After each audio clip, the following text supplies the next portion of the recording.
और अब मैं आपको एक सीसीटीवी फुटेज दिखाने जा रही हूं जो कि दिल्ली मुंबई एक्सप्रेसवे पर हुए हादसे का फुटेज है। भीषण हादसे में पूर्व केंद्रीय मंत्री और कांग्रेस के नेता मानवेंद्र सिंह जसोल की पत्नी चित्रा सिंह की मौत हो गई थी, जबकि मानवेंद्र सिंह और उनके बेटे को गंभीर चोट आई थी।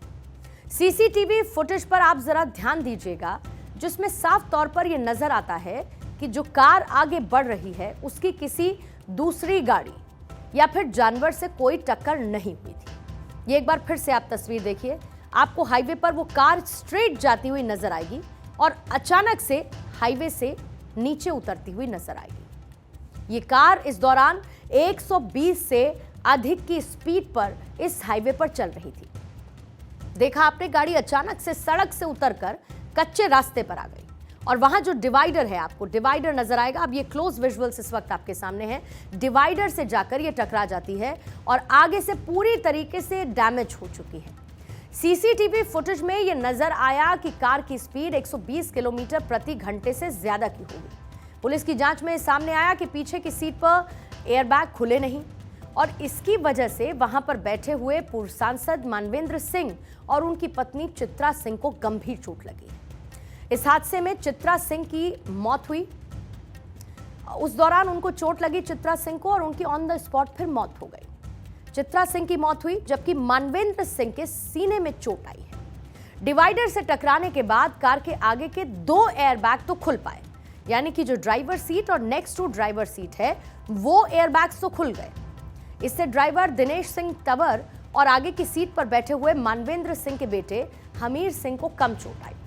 इन दोनों ने सीट बेल्ट का भी इस्तेमाल कर रखा था।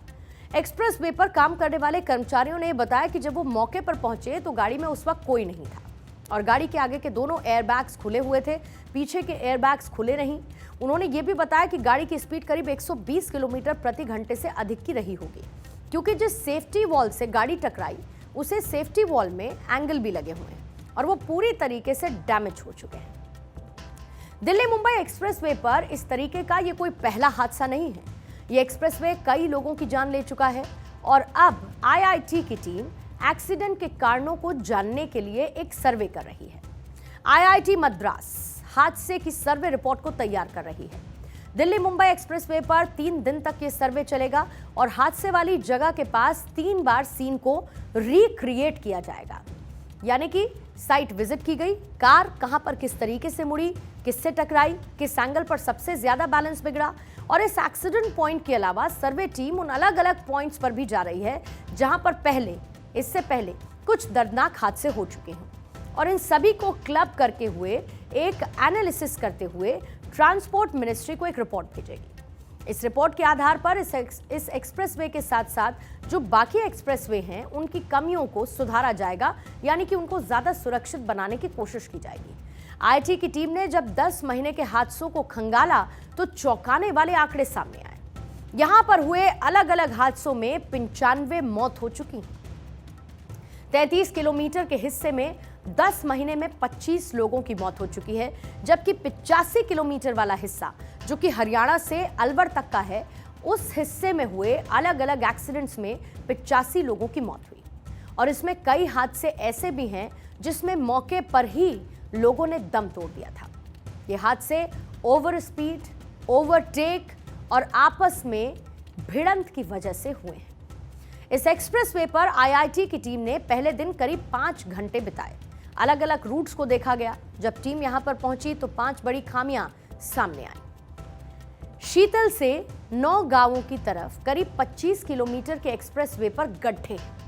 किनारे पर यह गड्ढा दिखता नहीं है और स्पीड में एक्सीडेंट का बड़ा कारण बन जाता है। दूसरी खामी को जानने के लिए टीम ने करीब 25 किलोमीटर तक एक्सप्रेसवे पर कार को दौड़ाया। सामने ये आया कि रोड का जो लेवल है वो कई जगह से एक जैसा नहीं है, यानी कि वो समतल नहीं है। स्पीड में गाड़ी दौड़ाने पर वाहन ऊपर नीचे होने के साथ बैलेंस बिगड़ता है। एक्सप्रेसवे पर भेड़ बकरियां घूमती हुई मिली। चरवाहे ने बताया कि कई बार वो एक्सप्रेसवे को पार कर कहीं पर भी पहुंच जाते हैं और ऐसे में कई बार ये मवेशी भी गाड़ियों की चपेट में आ चुके हैं और एक्सीडेंट्स का खतरा इनकी वजह से बढ़ जाता है।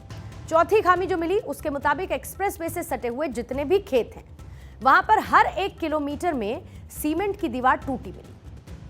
बताया जा रहा है कि खेत मालिकों ने इसे तोड़कर आने जाने के लिए शॉर्टकट बना लिया।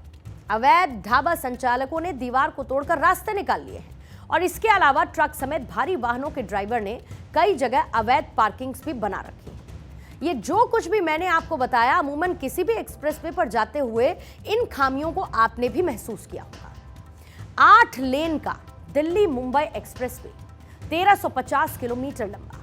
दिल्ली मुंबई एक्सप्रेसवे की आधारशिला केंद्रीय सड़क परिवहन और राजमार्ग मंत्री नितिन गडकरी ने 9 मार्च 2019 को रखी थी। एक्सप्रेसवे सबसे ज्यादा गुजरात में 426 किलोमीटर, राजस्थान में 373 किलोमीटर, मध्य प्रदेश में 244 किलोमीटर, महाराष्ट्र में 171 किलोमीटर, तो हरियाणा में 129 किलोमीटर के साथ साथ 5 स्टेट से क्रॉस करता है। और यहां पर तमाम खामियों के बाद ही अब इस सर्वे रिपोर्ट को तैयार किया जा रहा है। ये सर्वे रिपोर्ट तैयार होगी, इसकी खामियों को जुटाने के साथ साथ इस सर्वे रिपोर्ट को समिट ट्रांसपोर्ट मिनिस्ट्री को कर दिया जाएगा।